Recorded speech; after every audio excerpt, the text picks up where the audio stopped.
Hello friends, നിശാഗന്ധിയുടെ നല്ലൊരു വീഡിയോയിലേക്ക് ഏവർക്കും സ്വാഗതം.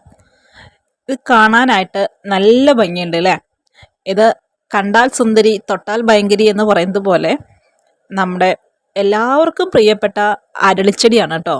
അരളിച്ചെടിയെ പറ്റിയിട്ട് ഇപ്പോൾ ഒരുപാട് വാർത്തകളൊക്കെ വന്നിരുന്നു കഴിഞ്ഞ ദിവസങ്ങളിൽ. നല്ല പോയ്സണുള്ള പ്ലാന്റ് ആണ് എന്നൊക്കെ പറഞ്ഞിട്ട്. അപ്പോൾ നമുക്ക് അതിൻ്റെ യാഥാർത്ഥ്യങ്ങളിലേക്ക് ഒന്ന് കടക്കാം. ഈ അരളിച്ചെടി എങ്ങനെയാണ് നമ്മുടെ ശരീരത്തിൽ വിഷത്തിൻ്റെ മയം ഉണ്ടാക്കിയെടുക്കുന്നത് എന്നുകൂടി പറഞ്ഞു തരാം കേട്ടോ. അരളിച്ചെടിയുടെ വിഷം സയനൈഡിൻ്റെ 1/3 വേഗത്തിൽ പ്രവർത്തിക്കും. ഇതിൻ്റെ ഇലയും പൂവും വേരും അടക്കം നല്ല രീതിയിൽ പോയിസൺ അടങ്ങിയിട്ടുള്ളൊരു പ്ലാന്റാണ്. എന്നിരുന്നാലും നമ്മുടെ കേരളത്തിൽ അത്യാവശ്യം നല്ല രീതിയിൽ പല നഴ്സറികളിലും സെയിൽ നടക്കുന്ന ഒരു പ്ലാന്റ് കൂടിയാണ് അരളി. ബാംഗ്ലൂരിൽ നിന്നെല്ലാം ലോഡ് ഇറങ്ങുന്ന സമയത്ത് ഒരു വലിയ കണ്ടെയ്നർ ലോറിയുടെ മുക്കാ ഭാഗവും ഇറങ്ങിയിരുന്നത് നമ്മുടെ ഈ അരളിച്ചെടിയാണ്. അരളിച്ചെടിയുടെ ഒരുപാട് നിറങ്ങൾ, അരളിച്ചെടിയെക്കുറിച്ച് ഒരുപാട് വാർത്തകൾ വന്നാലും പല വീടുകളിലും നമ്മുടെ നാഷണൽ ഹൈവേയുടെയൊക്കെ സൈഡിലും സെൻറ്ററിലൊക്കെ ആയിട്ട് നന്നായിട്ട് പൂത്തിളഞ്ഞ് നിൽക്കുന്നതായിട്ട് നമുക്ക് ഈ ചെടിയെ കാണാനായിട്ട് കഴിയും.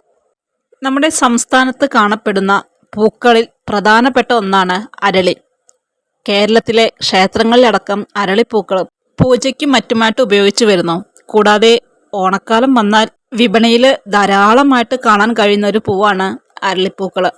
ഒരു നിത്യഹരിത സസ്യമായ അരളിച്ചെടി നമ്മുടെ ഇന്ത്യയിലുടനീളം കാണുന്നു. ഈ സസ്യത്തിന് എല്ലാ തരം കാലാവസ്ഥയിലും വളരാൻ തക്ക ശേഷിയുമുണ്ട്. മഞ്ഞ, ചുവപ്പ്, വെളുപ്പ് എന്നീ നിറങ്ങളിലുള്ള പുഷ്പങ്ങൾ ഉണ്ടാകുന്ന അരളിച്ചെടികൾ കണ്ടുവരുന്നു.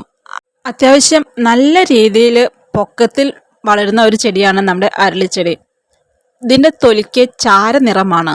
2 വശവും കൂർത്ത് നടുക്ക് വീതിയുള്ളതും കട്ടിയുള്ളതും കടും പച്ച നിറത്തിലുള്ള ദീർഘാകൃതിയിലുള്ള ഇലകളും ഈ സസ്യത്തിൻ്റെ പ്രത്യേകതയാണ്. 5 ദളങ്ങൾ വീതമുള്ള പൂക്കൾ തണ്ടിൻ്റെ അറ്റത്ത് കുലകളായിട്ടാണ് കാണപ്പെടുന്നത്. ചെടിക്ക് വെളുത്ത നിറത്തിൽ കറയുണ്ടാകുന്നു.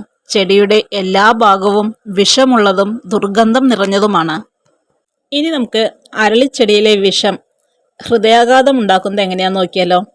ആദ്യം ഹൃദയത്തിൻ്റെ പ്രവർത്തനത്തെ പതിയെയാക്കുകയും തടയുകയും ചെയ്ത ശേഷം മരണത്തിലേക്ക് കൊണ്ടുപോവുകയാണ് ഈ ചെടി ചെയ്യുന്നത്. ഈ ചെടിയിലെ വിഷം കരൾ, ശ്വാസകോശം, ഹൃദയം എന്നിവയെ നേരിട്ട് തന്നെ ബാധിക്കുന്നു. രക്തം കട്ടപിടിക്കുന്ന സംവിധാനം തകരാറിലാക്കുന്നു.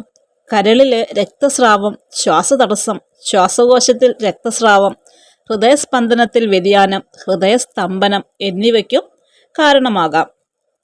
രക്തം കട്ട പിടിക്കാൻ സഹായിക്കുന്ന പ്ലേറ്റ്ലെറ്റുകളുടെ എണ്ണം കുറയുകയും ആന്തരിക അവയവങ്ങളിൽ രക്തസ്രാവം ഉണ്ടാവുകയും ചെയ്യും. പലപ്പോഴും മരണത്തിലെയാണ് ഇത് ചെന്ന് എത്താറുള്ളത്. കൂടാതെ സയനൈഡിൻ്റെ 1/3 സ്പീഡിലാണ് ഈ വിഷം ശരീരത്തിൽ പ്രവർത്തിക്കുന്നത്. ഇതിൻ്റെ 1 ഗ്രാം അകത്ത് എത്തിയാൽ തന്നെ വലിയ ആപത്താണ്. അരളിച്ചെടിയുടെ ഇല ചവച്ചരച്ചതോടെ വിഷാംശമുള്ള നീര് പെട്ടെന്ന് നമ്മുടെ ശരീരത്തിൽ എത്തുകയും പ്രവർത്തനം വേഗത്തിലാവുകയും ചെയ്യുന്നു. വിഷാംശം ശരീരത്തിലെത്തിയാൽ ഛർദി, തലകറക്കം തുടങ്ങിയവയൊക്കെ കണ്ടുവരാം. മോര്, ചെറുനാരങ്ങ വെള്ളം എന്നിവ രോഗിക്ക് കൊടുക്കുന്നത് പ്രഥമ ശുശ്രൂഷ എന്നോണം നമുക്ക് ചെയ്യാവുന്നതാണ്. കൂടാതെ നമുക്ക് ഇതിനകത്ത് വിത്ത് ഉണ്ടാവും. അപ്പോൾ ആ വിത്ത് ഇട്ടിട്ടും ഈ ചെടിയിൽ നിന്ന് പുതിയ തൈകൾ ഉണ്ടാക്കിയെടുക്കാനായിട്ട് കഴിയും. അതിലുണ്ടാകുന്ന ആ ഒരു കായ എന്ന് പറയുന്നത് അത്യാവശ്യം നല്ല പോയ്സൺ തന്നെയാണ് കേട്ടോ. അപ്പോൾ നമ്മുടെ കുട്ടികളുടെ കയ്യിലൊക്കെ എത്താതെ പരമാവധി ശ്രദ്ധിക്കണം.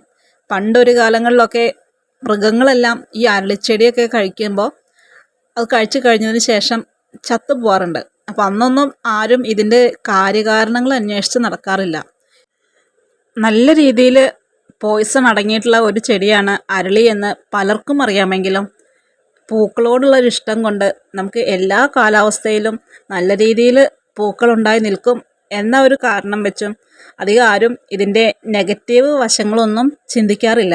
ഇപ്പോൾ കുറച്ച് ദിവസങ്ങൾക്ക് മുന്നേ 24 വയസ്സുള്ള സൂര്യ സുരേന്ദ്രൻ എന്ന പെൺകുട്ടി വിമാനത്താവളത്തിൽ കുഴഞ്ഞു വീണതിനെ തുടർന്ന് മരണത്തിന് കീഴടങ്ങി.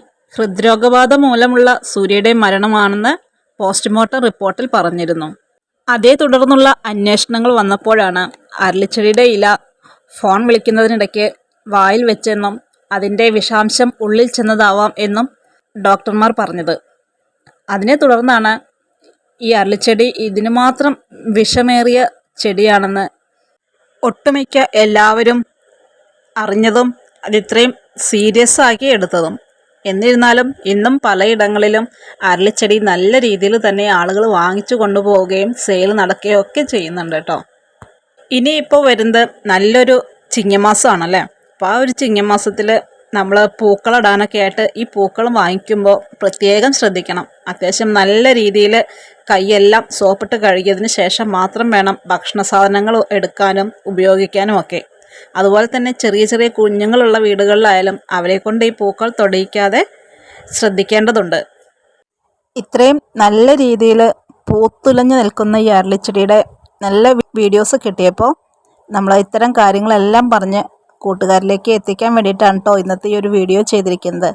അപ്പോൾ ഈ കാണുന്ന സുന്ദരിയെ എല്ലാവരും ഒന്ന് സൂക്ഷ്മതയോടുകൂടി തന്നെ കൈകാര്യം ചെയ്യേണ്ടതുണ്ട്. ഇതൊക്കെയാണ് നമ്മുടെ ഇന്നത്തെ ചെറിയ ചെറിയ വിശേഷങ്ങൾ.